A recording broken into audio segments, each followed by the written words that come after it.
des élections parce qu'il y a eu plus de bulletins que de votants. Donc, ce qui s'est passé en Côte d'Ivoire est une grosse mascarade organisée par le tuteur de M. Ouattara. Mais là encore, la raison de la démocratie du plus fort a été la meilleure. On l'a subi, on n'était pas heureux, mais on l'a subi.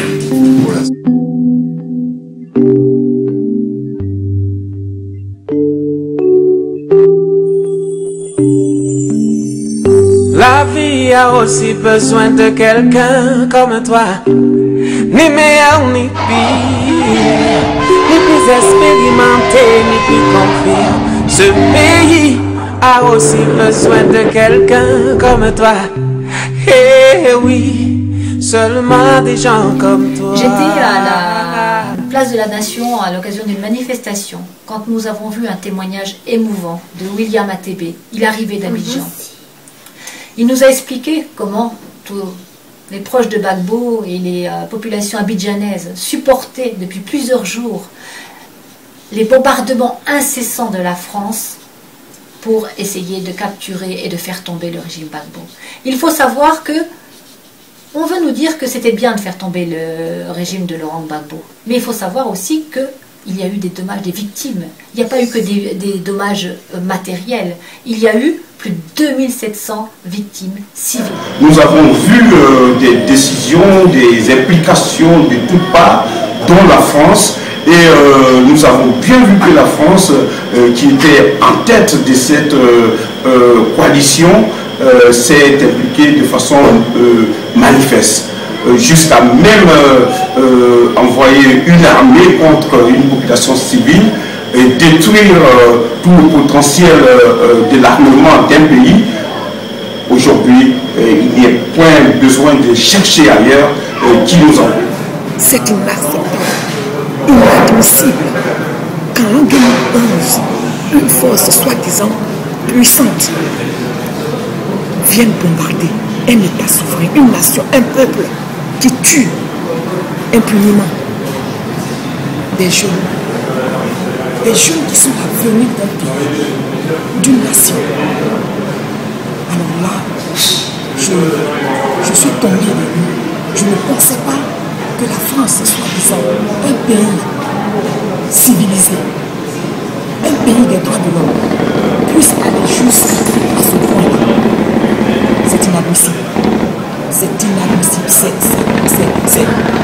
Non, je n'ai pas de mots, je n'ai vraiment pas de mots pour qualifier ce acte que la France faisait la première partie. Monsieur Choi, qui était certes le représentant du secrétaire général des Nations Unies, et osait dire, une heure après la proclamation des résultats du Conseil constitutionnel, déclarant le président Gbagbo élu avec un peu plus de 51% des voix, et osait dire, ce sont les résultats de la commission électorale qui sont bons.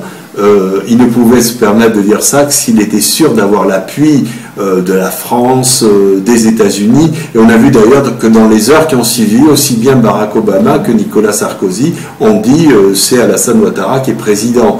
Donc je veux dire que après, la preuve la plus honteuse, je dirais, c'est que la France est allée à l'engagement militaire, mais jusqu'à même bombarder la résidence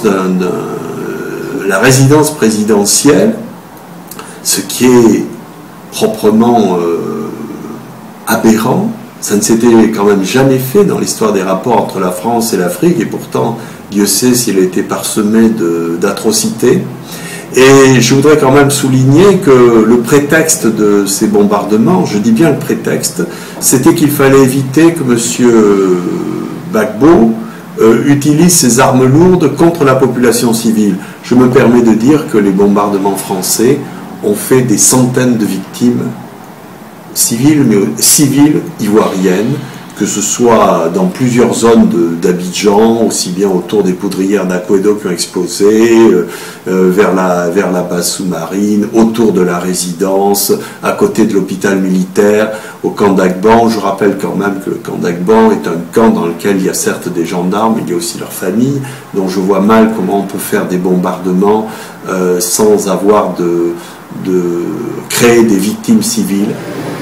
Pour une crise post-électorale, on a été obligé d'aller chercher des puissances étrangères pour venir bombarder la Côte d'Ivoire. La France est venue bombarder la Côte d'Ivoire. La France est venue bombarder le peuple de Côte d'Ivoire, tuant des innocents, bombardant des universités, bombardant des hôpitaux, bombardant des maternités. C'est nous-mêmes qui l'avons souhaité. C'est Ouattara qui a appelé tout cela pour dire venez bombarder la Côte d'Ivoire pour qu'au prix des armes, je devienne le président de la Côte d'Ivoire. Mais lorsqu'on arrive au pouvoir avec les armes, mais vous donnez aussi des idées à l'autre opposition pour dire que quand vous devez partir, vous devez aussi partir par les armes. Je condamne. J'ai condamné et je condamne et je continuerai de condamner ces bombardements abominables, ignobles. Alors là, avec toute la fermeté, toute mon énergie, ces bombardements de la France. Ce jour du 4 avril, la France a commencé les bombardements le 4 avril, les premiers bombardements, où ils ont tué, où l'armée française a tué des milliers et de milliers de jeunes patriotes, de jeunes Ivoiriens, innocents, aux mains nues, qui voulaient simplement revendiquer la souveraineté de leur pays, ont été bombardés. Je condamne avec fermeté ces actes ignobles que l'armée française a commis en Côte d'Ivoire. Je dénonce que la France soit venue bombarder la Côte d'Ivoire. Elle n'a pas le droit. Et je pense que c'est un crime contre l'humanité qu'il faut absolument chercher à punir et à condamner. Je dénonce cela. Comment est-ce que, ça dit, je suis tombé des nues de voir que un soir, la France soit en train de bombarder la présidence d'un pays. Ça foulait au pied notre souveraineté, ça foulait au pied notre république, notre liberté, notre indépendance. Aujourd'hui, je me pose encore la question de savoir si la Côte d'Ivoire est un pays indépendant, elle est passée où notre indépendance. Donc, c'est tout ça que je dénonce. La vie a aussi besoin de quelqu'un comme toi, ni meilleur ni pire, ni plus expérimenté ni plus confiant. Ce pays a aussi besoin de quelqu'un comme toi. Eh oui, seulement des gens comme toi.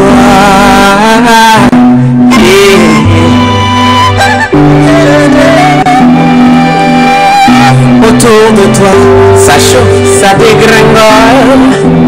Tout le monde a peur, et pourtant ce pays a besoin de tous pour sa grandeur.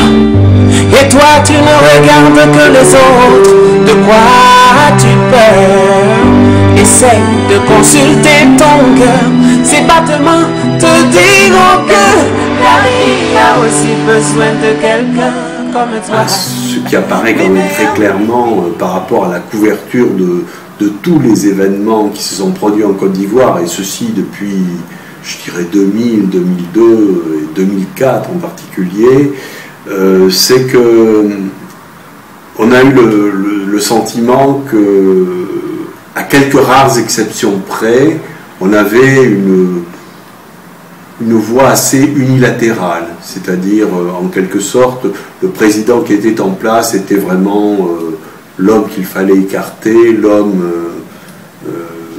qui était sans cesse mis en cause, et on a eu même à un moment donné une sorte de, comment dire, de promotion quasiment de la rébellion, que l'on présentait visage angélique, que leurs fusils même n'étaient pas chargés, enfin ça atteint des sommets. Oui, les médias français, sinon les médias occidentaux, ont été ceux qui ont joué le rôle principal dans la déstabilisation de la Côte d'Ivoire. En Occident, je vais prendre seulement le cas de la France, parce que c'est la France qui nous agresse, c'est de la France qu'il s'agit, c'est de Nicolas Sarkozy qu'il s'agit. Ce sont des médias poubelles, je les appelle les médias poubelles.